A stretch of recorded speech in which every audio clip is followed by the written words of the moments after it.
Welcome, everybody, to another edition of RealAg Politics. I'm your host, Shaun Haney of RealAgriculture.com. We are back. We took last week off. Yeah, we took it off. Long story. Lots happening. But we're back this week. That's all that matters. And I'm really thankful for that because, boy, I'll tell you what, we have got some issues to talk about. Mainly, what is going on with Bill C-234? A lot of shenanigans in the Senate. The Senate Ag Committee has provided some amendments. Will the senators accept those amendments? Farm groups say absolutely not. Here to talk about it will be Dave Carey of the CCGA. He's our second-time guest here on RealAg Politics, so it's great to have him back. He's going to have a chat with Kelvin Hepner. We're also going to get Kelvin Hepner's response and further analysis based on what he heard from Dave Carey, as well as what he's been hearing from sources all around Ottawa and across the countryside from farm groups in terms of this bill. It makes so much sense, yet common sense is not that common, and it's really in jeopardy, folks. And so this is the bill that would provide exemptions for the carbon tax on a number of different agricultural activities. It's an important bill. It at the end of the day, it will show up from a farm profitability standpoint. This is a big deal. And farm groups working hard on this one indeed. Speaking of farm groups, we're going to start off today's show by talking to Mike Flynn. He hasn't even started the job yet, but he's talking to us, which I'm very, very thankful for. Mike Flynn is the new executive director at Alberta Grains. Now, Alberta Grains, of course, is the merger between Alberta Wheat Commission and Alberta Barley Commission. They're now Alberta Grains. Mike Flynn is their new executive director, and a chance to chat with him. We'll get to him in a second. If you have any feedback on today's show, we'd love to hear from you. shaney@realagriculture.com is my email. Of course, Real Agriculture is on all the social media platforms. I actually don't know one that we're not in. Also, you can call the Real Ag feedback line. The number is 855-776-6147. You know, I said this on RealAg Radio earlier this week. This Bill C-234 and where we're at this point, the jeopardy that it is in, is just so frustrating. This is what frustrates people about politics. We've got a situation where let's look at it. We've got the Bloc, we've got the NDP, we got the Greens and the Conservatives. The only group is the Liberals that somehow can't get their head wrapped around the fact that when we are trying to do some grain drying, which farmers are going to be doing this year, because the corn's not drying very fast in Ontario, they got to get off the field because of the dawn. They've got to incur that grain drying cost, and there's a carbon tax on the usage of the propane and that natural gas. And there's no substitute. There's no solar-powered grain dryers. No. There's no wind-powered grain dryers. No. So you're forcing them to incur this cost. It's a tax. You can't tell me it's a price on carbon. And it's not a tax. Don't worry. It's just a price on carbon. No, it's really a tax. You're taxing farmers when there is no substitute. And Bill 234 is going to fix that, at least to a certain extent. And now it's in jeopardy because of a whole bunch of partisan behaviors in the Senate and in the House. Well, we're going to break that down for you here today. And I did a whole rant on RealAg Radio about it. I'm not happy. I'm frustrated by it, to be honest with you. Okay, let's get to our first conversation. It is Mike Flynn, new executive director it hasn't even started yet, but it is the new executive director of Alberta Grains. Here's our conversation. Shaun Haney here with RealAgriculture.com and RealAg Radio. You can hear every weekday at 4:30 Eastern on Rural Radio 147. And I'm joined right now by the new executive director of Alberta Grains. It is Mike Flynn. Mike, great to chat with you. Very pleased to be here. Okay, Mike, I know the search's been going on for quite some time here through late summer and early fall. You are new to the industry of agriculture, so welcome. Give us some of your background. Well, it actually is a lot of executive directing. I've been the executive director for a whole bunch of different organizations that have come from completely different sectors of the economy. So I was the executive director for the Calgary Police Commission, it was called the Urban Development Institute at the time, but now it's known as BUILD, which was the group for residential home developers and home builders. So that segment of the economy. I have been the executive director in the oil and gas industries for the land administrators, and I've also been involved with the wildfire efforts in my most recent occupation. So it's really been all over the map, and I have to say I'm particularly excited about the steep learning curve that I'm about to enter into because the more I talk and see, the more how dynamic I realize the members are of my association and the the agricultural industry in general. Yeah, I'll give you a bit of a heads up here. I interviewed Kyle Larkin, who is the new executive director with the Grain Growers of Canada, also new to the industry. And I had sort of given a bit of the warning that there's no shortage of issues for you to deal with. If you thought this was sort of a quiet industry where people plant a crop, they harvest a crop, and everything's fine and glorious, you're in for a bit of a rude awakening. What attracted you to about a job in agriculture? Well, I am sort of keenly aware of the other sectors and how they contribute to our economy, especially provincially. But I have to admit, agriculture was sort of one that I kind of just took for granted, and I'll be the first to admit I was, kind of, old McDonald's farm kind of, image pops into my head when I thought of the sector. But as soon as I looked into this opportunity and the sector in general, I came to realize just how, like, first of all, advanced the industry is, the willingness to accept new technologies, their ability to pivot, um, to me seemed incredible. And I can't wait to learn more about the agronomy side of things and the extension and how it's getting put into practice. But these are people dealing with real life climate situations in real time and they're adapting as quickly as they can. And I think that's where our association will come in handy. And I would like to be the resource for that, for what they're going through now. Yeah. Now, Alberta Grains is really a fresh start in the sense of there's over a period the last couple of years. I never realized how time, how lengthy of a process it is to merge two farm organizations, but and that's not any fault of the organizations. That's really No, that's not at the all. government.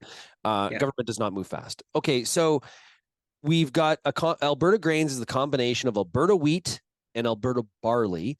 So fresh Mhm. organization, this amalgamated new group, and a fresh Yeah. face in yourself. Talk about the timing of that and how maybe that does give you a bit of an advantage. Oh, I think it definitely gives me an advantage and the organization as well. It's as you mentioned, it's been a long time coming, but having witnessed the merger of the land developers and the home builders, two huge groups unto themselves, uh, you need to take that amount of time to do it properly. And from all I've seen, they have done an exemplary job of handling this merge, making sure everyone has been heard, lots of stakeholder outreach, taking their time, making sure they had a good interim board in place, making sure the proper governance structures are there. Like as I've been saying, I feel like I'm walking into such a ideal scenario where all the terms of reference are there and fresh. Everything has been tightened up from a policy perspective internally, and it's just raring to go. It's like a shiny car in the garage, and you didn't realize how much horsepower you have under your hood. Yeah. So what does the first 90 days or I throw that number out because that's what a lot of people refer to and there's been books written about that first 90 days. So what does Yeah. the first 90 days look like for you as you acclimate yourself to the industry? Well, I'm going to be doing a lot of listening, that's for sure. We're going to be engaging in a lot of team building type of activities with internally, and want to just make sure that the team is, with me being the latest addition, um, that we're all, building this thing together properly. and moving forward in the right direction. But within the first 90 days, we will be sitting down with the board and coming up with, a strategic plan. So like that's an important piece that will need to be that's yet to come, but that will occur in the next 90 days. So that's a crucial piece that will sort of chart us out for the next year to 3 years. I haven't even had that discussion yet, but I know it's right around the corner. Yeah, and you're fresh to the industry, just trying to, I guess, try to get acclimated to the staff or meet the staff, and things like that. Have it through the process, have you dived at all into any of the issues that the organization is dealing with, and where some of the externally focused things you're going to be working on? No, we haven't. I haven't had. I actually don't start until November 1st. Yeah. So we haven't had that full debriefing yet. I mean, I can read the papers and figure out and go online and see Don't read the what, paper. Just go to realagriculture.com, Mike. Well, now I know exactly where to go. No, but there's a federal bill in the works right now that's Yep. had that a prickle put into it, and Yep. there's no shortage of issues, as you mentioned off the top. So Yeah. that'll be part of the strategic planning processes to prioritize which ones we want to tackle and how hard. To call some of the hangups on the Senate Ag Committee amendments on, I think, a prickle is you're putting it very, very Trying nice. to be polite. You're trying to be polite. Okay. Yeah. Now you've sort of alluded to it. Your past experience has been extensive at the executive director level of organization. Talk about some of those skills and abilities that translate to this new role, because obviously that was the hiring committee, that there was that appealed to them in great amounts. So talk about some of that past experience and those transferable skills.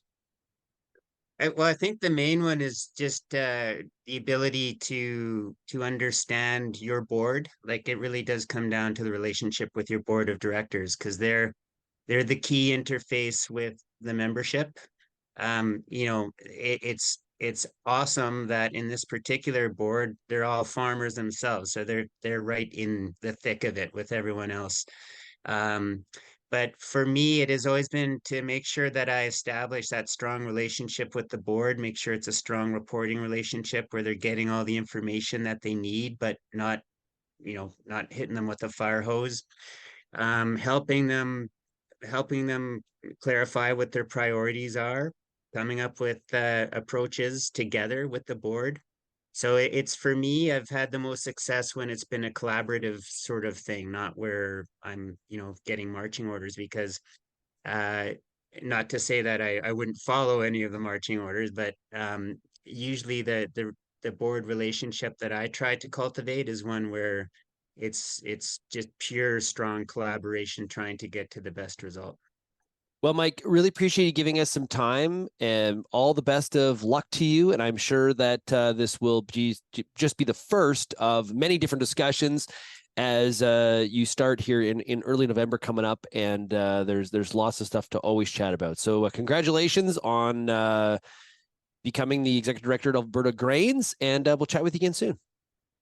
Thanks very much. And I'll be hopping on your website daily. So thanks for that too. What I like to hear. Okay, we'll talk to you later. Okay. Cheers. Bit of a trend right now for organizations to be hiring people from outside the industry, and I don't think that's a bad thing at all. It's a fresh perspective, a fresh look.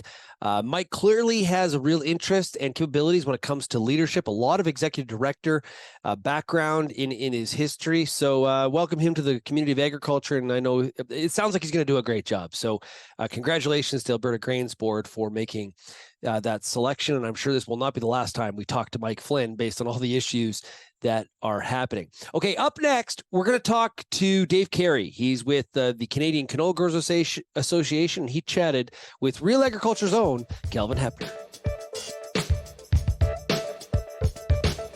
The proposed legislation that was intended to remove the federal carbon price from propane and natural gas used on farms for things such as grain drying and barn heating is facing a critical juncture in the Senate in Ottawa.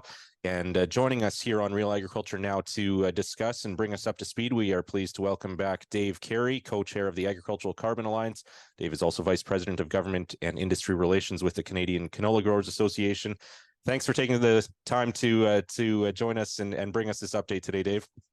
Yeah, thanks, Kelvin, for having me, and thanks for RealAg for keeping the spotlight on this topic and this important bill. Bring us up to speed. Where are we at now with C234? It's still before the Senate Agriculture and Forestry Committee? Yeah, the Senate Agriculture and Forestry Committee began clause by clause in the bill, which is the last stage of committee proceedings last Thursday. They weren't able to get through them all, so it will be going clause by clause this evening, and likely they will finish. We anticipated there would be amendments submitted to the bill as sort of a common practice. So there was a number of amendments proposed. The two, I guess, main ones would be an amendment around removing the exemption for heating and cooling of livestock barns, greenhouses, and other growing structures, as well as an amendment to change the sunset clause from 8 years to 3 years. Actually, when the committee began its proceedings, so the Senate's job is not to change the sort of will of the House of Commons. It's to scrutinize, it's to make sure that no stone's been left unturned. But the Senate traditionally does not have a few powers. One, to be spending powers. They don't pass their own budgetary bills. And two, by common practice, they don't typically change the spirit or intent of legislation, particularly a private member's bill.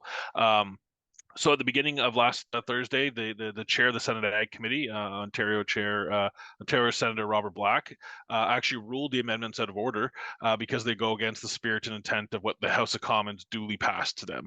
Unfortunately, through some very strange things at break convention, you had a government representative, the deputy leader of the government in the Senate, join the committee only for clause by clause, and his ruling was put to a vote and was overruled. In that case, there was also a strange abstention from the deputy chair, Senator Simons, which we were again perplexed by. When it got to the heating and cooling of livestock barns, we anticipated it to be, just by looking at the meetings we'd had, we anticipated it to be an even split vote, 6-6, with the tie going to the chair. Again, and Senator Rob Black, we anticipated would have ruled against it, as he'd already ruled the amendments out of order. Again, very surprisingly, Alberta Senator Paula Simons voted in favor of removing the livestock heating and cooling provisions, which impact greenhouses, livestock, dairy, poultry, as well as mushrooms and others. So we were not anticipating that. That was a wild card, and her vote unfortunately tipped the scale so that the amendment was passed. The amendment around the sunset clause was defeated. But again, we're now at a point where when a private member's bill has been amended, if it does pass the next stage in the Senate, it will be referred back to the House of Commons. The concern there is that it changes the spirit of the bill, but it's all is not lost, I would say, Kelvin. It's important to note that a committee stage is a report. So basically the committee is kind of track changes. The word document is a good way of putting it, and it'll be up to the Senate, that report stage, so when they vote on it again, to decide, do we want to accept those track changes or reject them. And we will be calling for the Senate to reject the proposed changes, and if that happens, then the Senator Wells, the bill sponsor, would be able to reintroduce the bill at third reading in its original form. So all is not lost, but the Senate as a whole is going to have to decide whether they want to uphold what they've heard from farm groups and the House of Commons, or whether or not they want to take these two revisions and amendments that I would argue are out of scope and out of order for the Senate to do. How common is it for the Senate when a report gets to when a bill gets to report stage, for the Senate as a whole to reject or decline the amendments put forward by a committee? Yeah, I'd say we would be on the rarer side for sure. I would say that the way this bill has been treated is not the norm, though. Typically, a private member's bill usually sort of flies under the radar. It's not government legislation. It doesn't have attached spending. I think Larry Maguire's private member's bill around intergenerational land transfer for farms, fisheries, and small businesses did not even receive the same level of sort of scrutiny that Bill C-234 is receiving, again, which is shocking. I think senators for the most part, feel that they should defer to the committee because those are the committee experts that have, reviewed this bill, heard witnesses that deal with the subject matter on a regular basis. However, again, which is not the norm, once Bill C-234 passed second reading, was referred to the Senate Agriculture Committee, we saw a fundamental change of the members. All of a sudden, our critic, Senator Dalfond, the bill's critic, is a member of the Senate Agriculture Committee. The second most vocal proponent, Senator Wu, found himself on that committee. And then again, very concerning that for clause by clause, the deputy leader of the Progressive Senators, which is the government's representatives in the Senate, joined only for clause by clause. So listen to none of the deliberations, none of the witnesses, only joined for the procedural part, which is, again, very rare that you would actually have the government directly interfere with a private member's bill. We've spoken to many senators throughout this process, and we'll continue to do so, both as ACA and as our 15 National Farm Group members. But it certainly is concerning to see this level of interference with the private members bill that was duly passed by the House of Commons by all Conservatives, all Bloc, all NDP, all Green, and 3 Liberals. And I think if this vote was to happen again in the House of Commons, you'd likely have more Liberals voting in favor of it this time, given we've seen a number of Liberals break rank around inflation, cost of living, and the carbon tax simply is making life unaffordable for Canadians. Yeah, originally when we heard that it might go back to the House with this amendment, my thought was, well, I guess it's just going to take longer, but there are the vast majority of MPs from, like you said, all parties that support this bill, so it's just going to go through again. But because it is a private members bill, that's where it could be in trouble if it goes back to the House. That's why you're putting so much focus now on having these amendments rejected at the report stage, that it actually clears through the Senate at this point. Exactly. We don't want to get in a ping pong match between the House of Commons and Senate. A lot of politics get into play there. I know in your last article, you heard from the chair of the House Ag Committee, Liberal Cody Bloys. We've heard a lot of members of Parliament that are willing to help if it does get back to the House of Commons. Well, that delays it for farmers, Kelvin. And ultimately, what we're trying to do is provide relief for farmers. I know the farmers we're hearing from, depending on where you are in the country, it's been a wet harvest, running their grain dryers, full time during harvest to get their crop off and make sure they don't have spoilage. So again, the report is recommending amendments.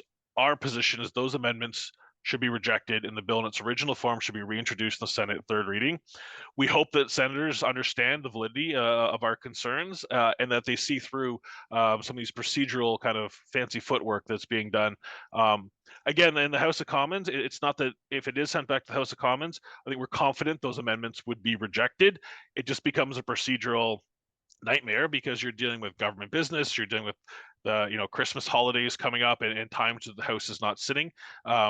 So again, all is not lost if that does happen, but it would just the only people that lose out are Canadian farmers, ranchers, and growers that have been watching and following this bill and that are hoping to see that relief so that they continue to invest in their operations.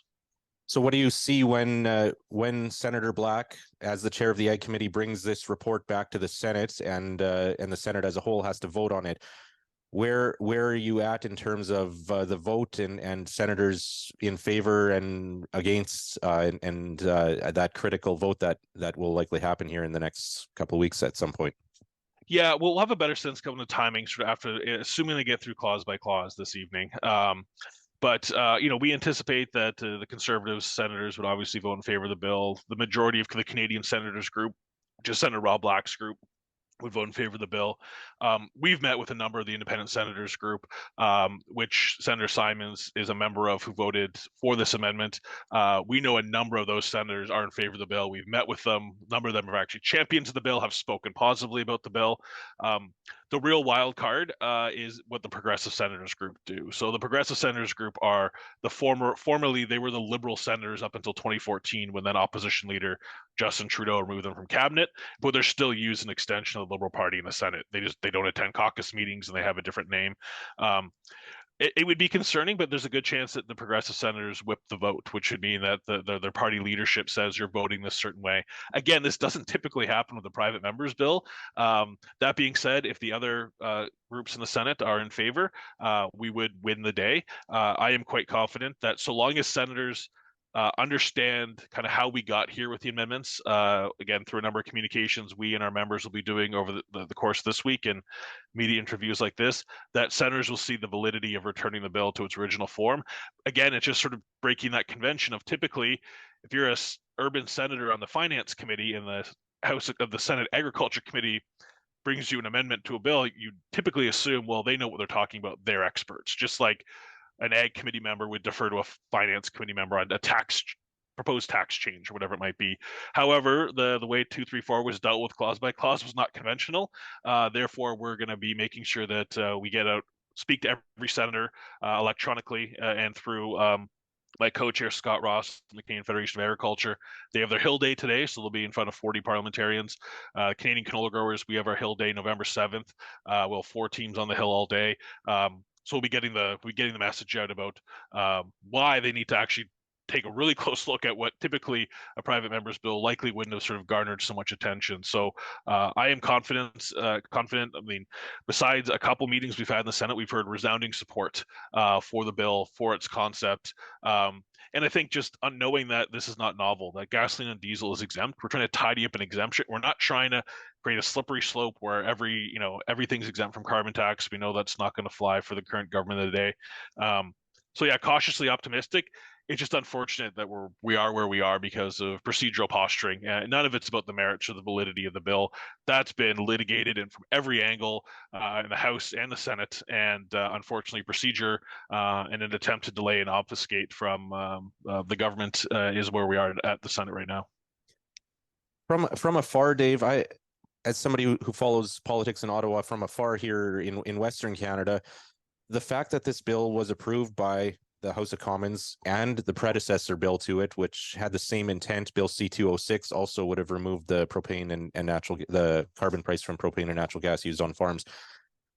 The fact that it's passed through the House of Commons, this concept multiple times, the fact that the Senate can still potentially derail and block this, it just makes I don't understand how that just in democratically elected MPs have supported this multiple times. The fact that the Senate could still get in the way of it. Can you comment? I fully agree. And again, it breaks convention. It breaks the norm. This is not typically so. The only thing, without getting overly Machiavellian, that you can really read into it is that whether the Prime Minister's office or the powers that be are directly interfering in the Senate process, the Senate is supposed to be on kind of partisan politics for the most part. Unfortunately, we saw with the change of the committee composition, breaking norms as far as Senate government representatives voting on procedural bills. Again, the way it's been treated clearly shows that this is not the normal course. And again, I have significant concerns that the chair of the Senate Standing Committee on Agriculture ruled the amendments out of order and were defeated procedurally by a vote because the committee was stacked in a certain way that they were not ag committee members there deliberating the merits of the bill. It was there for procedural.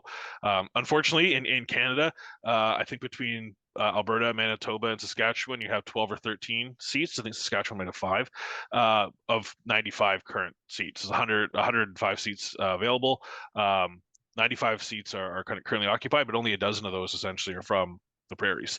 And again, and as your last article indicated, Senator Dalphon and Senator Wu are from downtown Montreal and downtown Vancouver, putting forth amendments on a bill that it impacts all Canadians, but really the primary stakeholders are rural Canadians, farmers. So again, this breaks convention.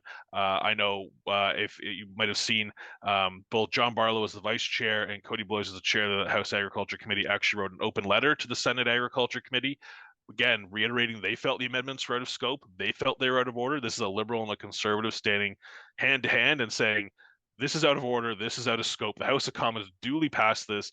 These amendments change the scope, the intent of the bill, which again is typically viewed as ultra vires for the Senate. The Senate should scrutinize and make sure, nothing was overlooked, but changing the intent of a bill is not typically the remit of the Senate, particularly a private member's bill. Again, breaks convention, breaks norm. So again, you have to think these senators didn't just come up with this. This is intentional, and unfortunately, we're seeing politics play out, and the only people that are hurt by it are Canadian farmers, who probably need the relief now more than ever. Final question then, Dave. Why do you think the government or these senators are putting up such a fight and investing so much energy, breaking convention, like you say, to hold this bill up? Well, I mean, regardless of looking at where polling is right now, I think the Liberal brain trust would say we've ran on a carbon tax 3 times in a row. We've been elected 3 times in a row, again with first past the post, and not popular vote, but won the most seats. That they feel that Canadians support carbon tax, and that this bill, they do not favor any exemptions that would further erode the carbon price signal. Despite, I mean, I think simply the cost of inputs is the best way to that farmers look at as a line item. To no one is using gasoline, diesel, natural gas, propane, seed, crop protection products, or fertilizer unnecessarily. No one's applying more than they need to because of just simply the cost associated with it. I think the other part could potentially be, again, your article touched on it. It's $1 billion. We know now from the parliamentary budget officer that if Bill C-234 passes, its 8-year sunset clause, its 8-year lifespan, it would save Canadian farmers $975 million in carbon tax. That's $975 million out of the government coffers. Again, I hope that is not a driving factor, because that is a drop in the bucket relative to the overall budget, relative to the overall deficit. But unfortunately, I think the Liberals are fighting this based on their philosophy of carbon pricing, despite having gasoline and diesel exempted, and natural gas and propane are typically viewed as transition fuels too. So again, I think it's a lack of understanding of Canadian agriculture, of rural Canada, and putting ideology over just being pragmatic and practical, unfortunately. All right. And like you said, grain drying season is underway and barn heating season is just beginning. Parts of Western Canada receiving snow, waking up to snow this morning. So I saw, yeah. It's those bills are starting to come in, and from a farmer's perspective, nobody's spending more than they want to on these things already. So thanks for taking the time. I know you have a busy few days, at least a few days ahead of you here, Dave. Thanks, Kelvin. Can I just add one more thing just before we sign off? Just that you will see more from the Agriculture Carbon Alliance the coming days. We've been working on our strategy. The one thing I would say, for farm groups that are listening, whether national and provincial or farmers themselves, if you want to do something, please, all it takes is a quick Google. And if you know a senator, great. Write to your senator, call your senator's office. But I believe, and again, speaking a little bit out of school here, because our Carbon Alliance meeting is not till Thursday of this week. But we intend, I believe, to create an easy way for farmers to reach directly out to senators. But in the meantime, if you're from Alberta, if you're from Saskatchewan or Manitoba, just Google the senators from your province, send them a note. It's very easy. All their emails are publicly findable, at send.parle.ca. I would just encourage, if you're concerned about this dying at the report stage, if you're concerned about not receiving the relief that we've been working on for the last 2 years, write to your senators, your provincial senators, and just encourage them to take a sober second thought at this and look at the amendments besides the politics and procedure. So write to your senators from your home province and encourage them to stand against this. And again, we will hopefully have an easy vehicle for farmers to do that in the next couple of days. But in the meantime, please reach out, let the Senate know. Pick up the phone if it's more convenient, if you're in the combine, and call your senator. All their information is publicly available by Google, on the parliamentary website. Have your voice known. Every voice is going to matter on this one. And just thanks for the time today, Kelvin, and for RealAg for keeping the pressure on this one. All right. We'll continue to follow it. Thank you, Dave. Thanks, Kelvin. Now that we've heard from Dave Carey, let's bring in Kelvin Heppner of RealAgriculture to provide some further analysis on the situation here with Bill C-234. And we wrap up RealAg Politics here this week by talking to my colleague at RealAgriculture, Kelvin Heppner, based out of Altona, Manitoba. Kelvin, how are you? Doing well. Good to be here, Shaun. Thanks for inviting me. Yeah. Okay. So we just listened to your discussion with Dave Carey with the Canadian Canola Growers Association. This Bill 234, it really fascinating, this whole process as it's unfolded. It's I want to say unprecedented, but the point that we're at here is quite unusual. Yeah, exactly. And that's what Dave mentioned there several times. There's been a break with convention at numerous points here, and there is going to be another one here if this bill is going to move ahead and not get stranded or likely not get stranded in the House of Commons. It's going to require another break with convention, and that is senators, when this bill returns to the Senate as a whole in the coming days, are going to have to reject these amendments from the Ag Committee, the Senate's Ag Committee. And that's what farm groups and farmers are contacting their senators, as Dave talked about now, to have them do that. And that is somewhat of a break from convention. But like Dave said, there's been other places where the government has broken with convention in terms of the makeup of that ag committee, swapping in people that aren't normally on the ag committee, that weren't there for hearing from the witnesses, discuss the merits of the bill. There's been other gamesmanship there with the deputy chair of the committee abstaining on an important vote, and like Dave said, leaving her chair, Senator Rob Black, in the wind. Other just a lot of high school games. You could describe it as in some ways the Senate is like high school, with a lot of trading and people, you help me and I'll help you, that kind of thing happening in the Senate right now. Feels very earmarky, like the U.S. Okay, we were joking we could actually make a TV show about it, and Lindsay suggested Red Seat High would be the name of the TV show about life in the Senate, and specifically you can make an episode or maybe a season about Bill C-234. Okay, so you've talked to a lot of sources on this now. What's the why? Like, it's a bill about an exemption on a carbon tax. Like, it just feels sort of like in agriculture we're used to it, being sort of like not very paid attention to. But why is this bill getting so much attention from the government and warranting, from their perspective, some of these unusual measures?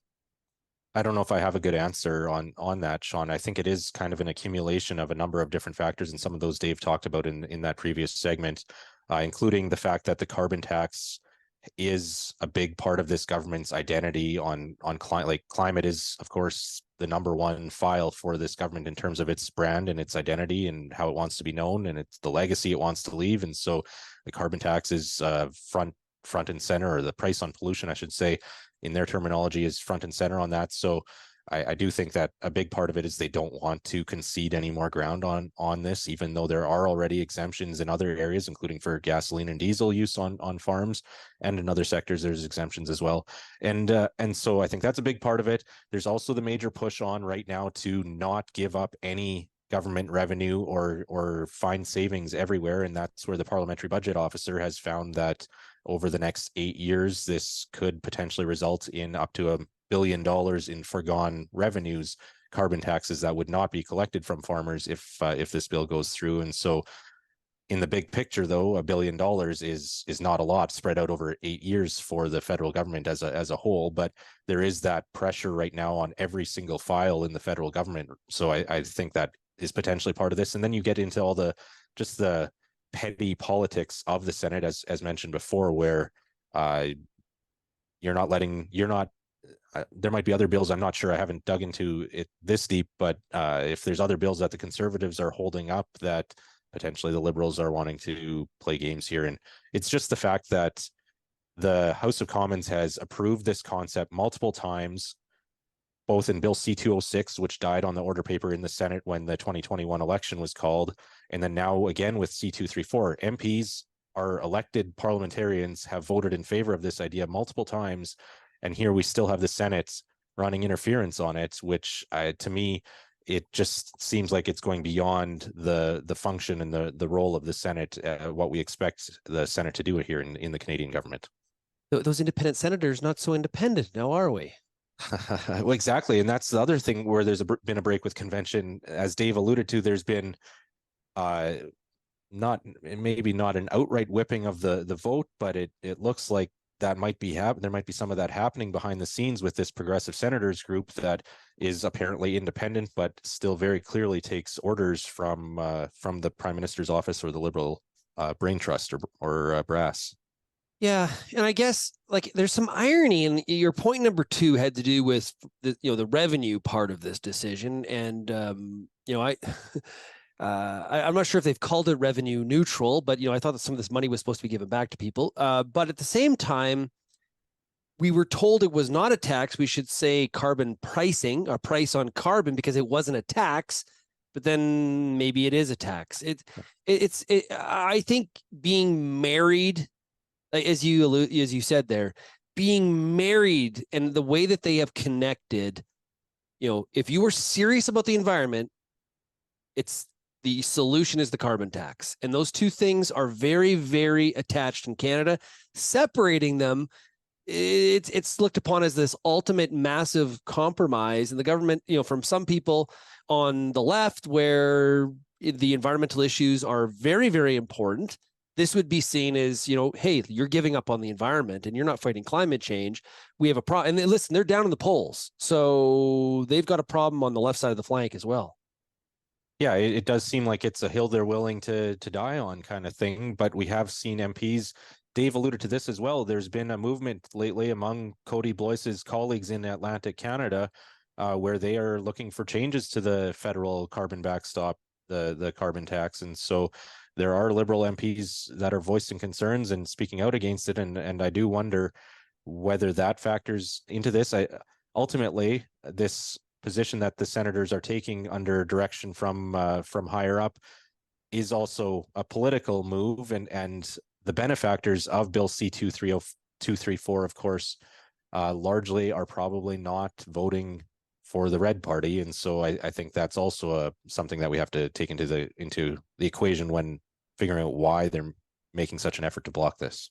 Well, I use this as an example on Wednesday's RealAg radio show to talk about this is what your checkoff dollars are for. This is funding organizations to be able to have the resources and the capacity. And mind you, there's a number of different issues happening right now in Ottawa, not just 234, but this is a good example where like there's a moment in time here where they have to act fast with high volume and influence as many senators as possible to do the right thing for agriculture.